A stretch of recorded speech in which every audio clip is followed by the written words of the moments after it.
Bueno, ya estamos en el auditorio de este precioso Palacio de Ferias. Mira, en este programa hemos hablado de la tensión arterial, hemos hablado de las cataratas, hemos hablado de cosas muy serias como por ejemplo el hígado, o por ejemplo hemos hablado del cerebro, o hemos hablado incluso del cáncer. Y no nos podíamos olvidar de algo tan relevante como aquello de coloquialmente la patata o el corazón. Por tanto, he querido que esta noche esté conmigo alguien que forma parte de la historia de la medicina de nuestra ciudad. Digo de historia porque él ha cuidado de los enormes jugadores del Unicaja durante mucho tiempo. Es el cardiólogo Diego Montañés.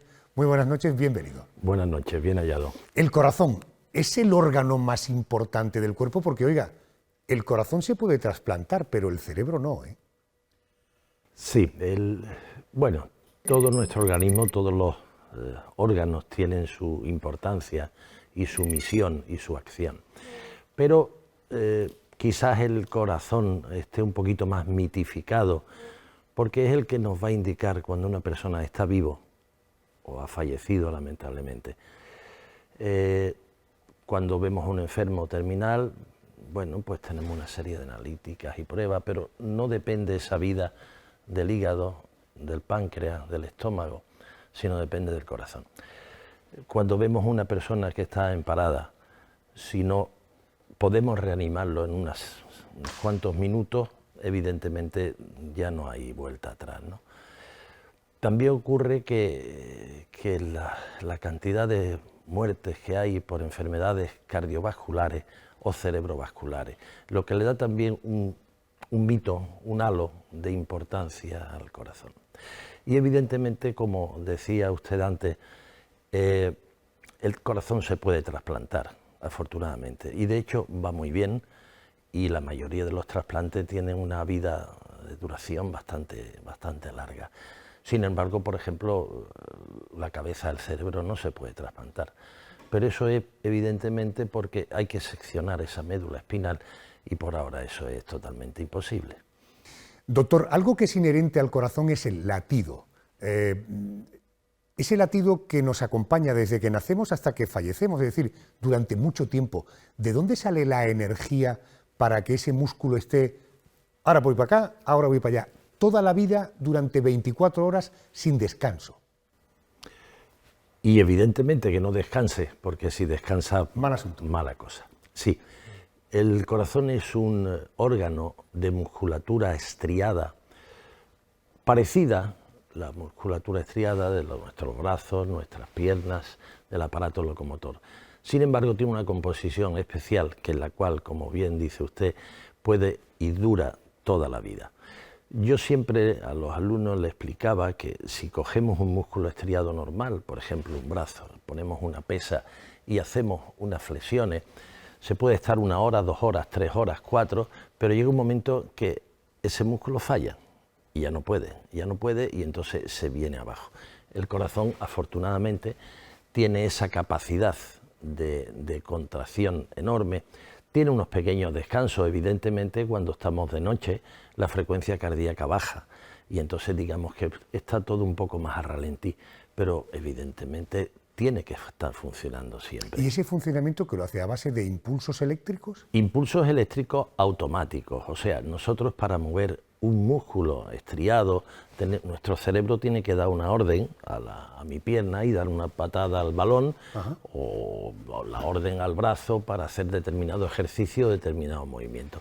Sin embargo, el corazón no, tiene una inervación automática y sí lo que nosotros podemos es que a veces hacer que vaya más rápido o menos. Pero, por tanto, si yo extraigo un corazón y lo pongo encima de una mesa, ¿él va a seguir teniendo contracciones por sí solo? Sí, durante un determinado tiempo y luego ya evidentemente para, porque necesita oxígeno, necesita la sangre que le aporte nutrientes y lógicamente se pararía al poco tiempo. Siguiendo con el ejemplo que decía, la mancuerna y el músculo, el bíceps, hacer músculo. Si el corazón es un músculo y yo hago un deporte que ayude a fortalecerlo, debo entender que el corazón tenemos capacidad también de agrandarlo. Sí y no. Verá, más bien el ejercicio físico lo que hace es mejorar la funcionalidad del corazón. Evidentemente, cuando nosotros vemos un electrocardiograma o vemos una radiografía, pues vemos si es un individuo que hace deporte o no. Pero es que ese corazón es más elástico, rinde mejor, va mucho mejor. Distinto de la cardiomegalia, que es un proceso, una enfermedad, es un problema en el cual, por otras causas que no es el deporte, ese corazón se hipertrofia.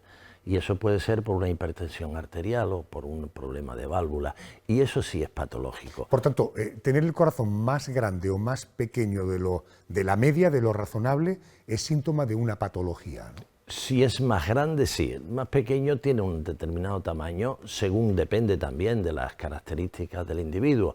No es lo mismo un corazón de un señor que mida 2 metros y pese 120 kilos que de un señor que sea pequeñito y tal. El corazón es más pequeño, pero no indica que ese corazón tiene que ser grande.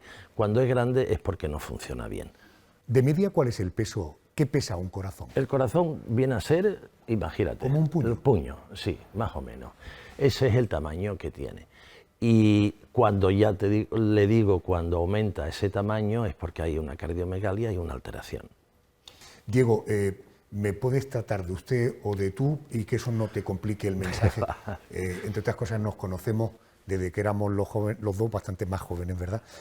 Diego, yo siempre he pensado, cuando se interviene el corazón, hay que las costillas, a lo mejor estoy hablando de hace mucho tiempo, es romper costillas, abrir tal. Sin embargo, hoy la cirugía, hay un concepto que todos tenemos en la cabeza, es cirugía poco invasiva. En las intervenciones coronarias, cuando se interviene el corazón, ¿también se aplica la cirugía no invasiva o poco invasiva? Sí. Verás, esto prefiero tutearte porque me sabe raro No me hablarte de usted, Adolfo. Sí, evidentemente yo siempre a mis alumnos les decía hasta hace poco que dentro de 10, 15 años no existirá el bisturí. El bisturí estará erradicado. Bueno, servirá para hacer un forúnculo que haya que cortar, ¿no? Pero cada vez se tiende a que la cirugía sea menos invasiva. Entonces, las operaciones antiguamente pues era a base de abrir un campo operatorio grande en todo, aparato digestivo, corazón, de todo. Hoy día son Pero perdona, ¿se abría y qué hacías con las costillas? Antiguamente. Tac, tac, tac. ¿Se cortaban? Se cortaban y luego con alambre se cosían. De hecho, cuando hay operaciones, que algunas evidentemente quedan todavía, ya cada vez menos, que hay que hacerlo, hay que hacer esa práctica de abrir todo el tórax. Claro, hoy día los cardiólogos, ¿qué hacemos? Generalmente todo lo hacemos por catéteres que entran por el brazo o por la pierna. Entonces, ¿qué es lo que ocurre? Que puedes poner una válvula, un TAVI, como llamamos, cambiar una válvula con un catéter, no hay que hacer ninguna herida, a las 24 o 48 horas puede estar en su casa.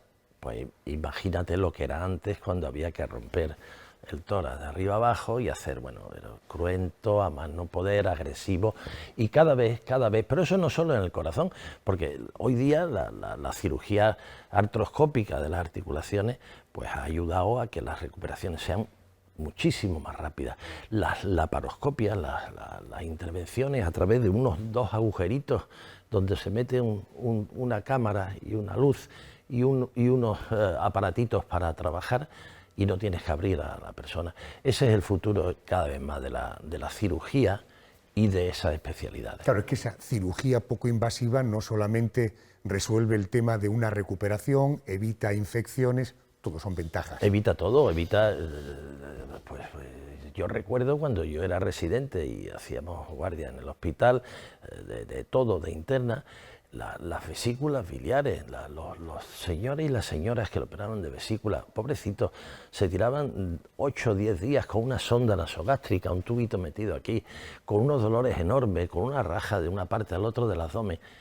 Hoy día te ingresas, te hacen unos agujeritos, te quitan la vesícula, y si te han operado tempranito, esa misma tarde te va a tu casa, si no al día siguiente. Eso hoy día es alucinante, impresionante. La vesícula es que por ese agujerito hacen sí, y se la llevan. Sí, la succionan y se la llevan. Y muchísimas cosas más del aparato. Diego, fíjate, te voy a hablar de algo que puede parecer un poco grosero, desde luego no es mi intención. ¿Es cierto que el corazón de un cerdo es compatible con nosotros? Yo podría vivir con el corazón de un cerdo. Yo prefiero que tú vivas con el tuyo, ¿vale? Eso tal, no.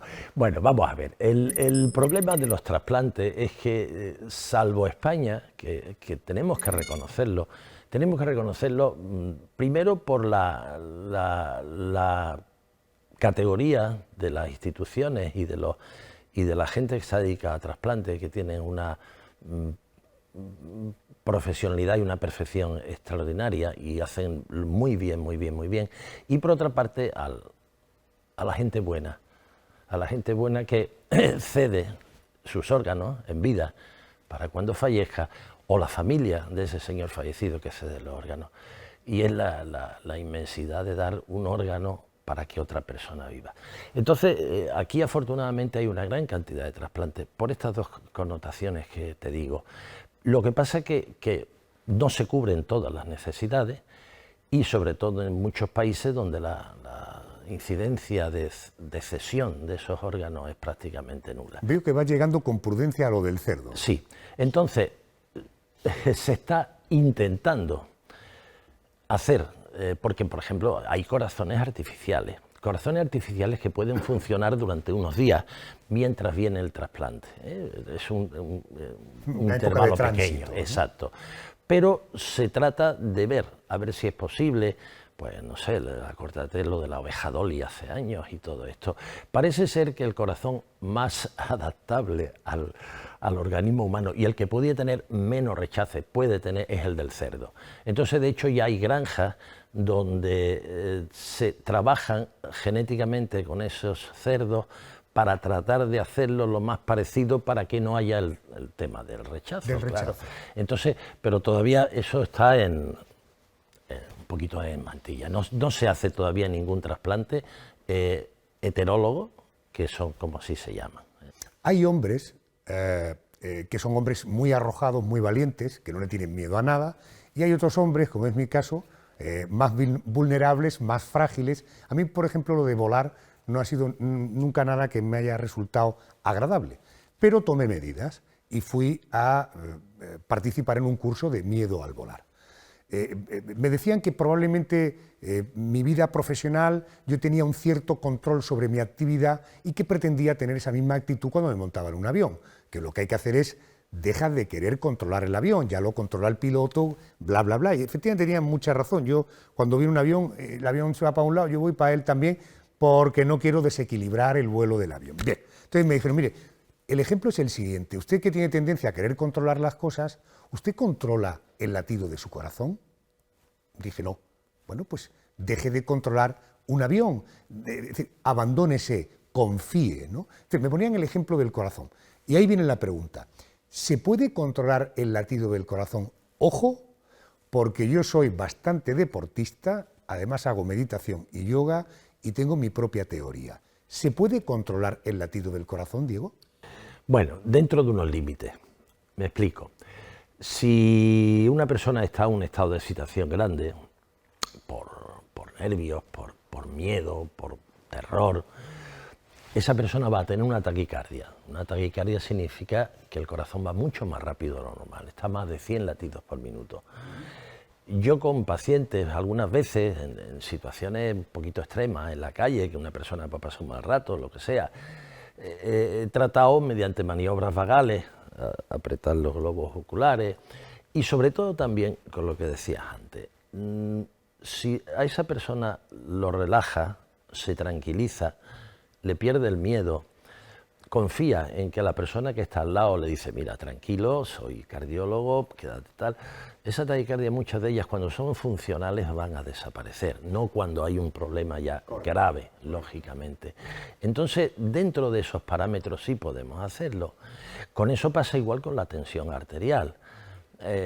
Recuerdo un cirujano, amigo tuyo y mío, que en el clínico era un gran cirujano y un tío muy trabajador, de vez en cuando pues tenía taquicardia y le subía la tensión.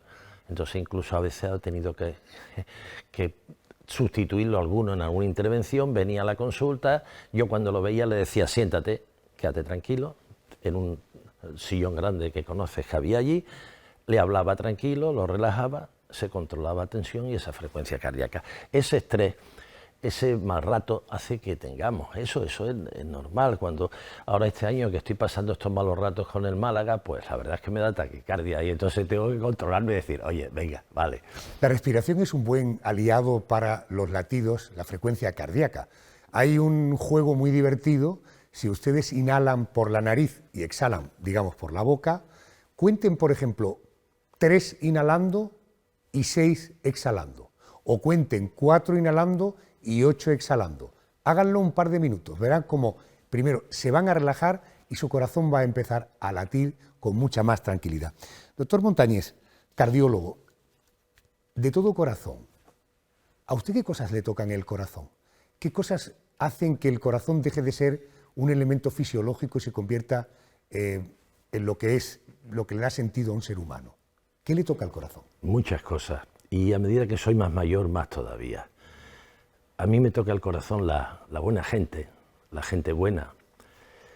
A mí me ha tocado el corazón la labor de los sanitarios en esta pandemia, de los servicios que eran imprescindibles y que tenían que estar trabajando, policía, limpieza, que me ha tocado el corazón bastante.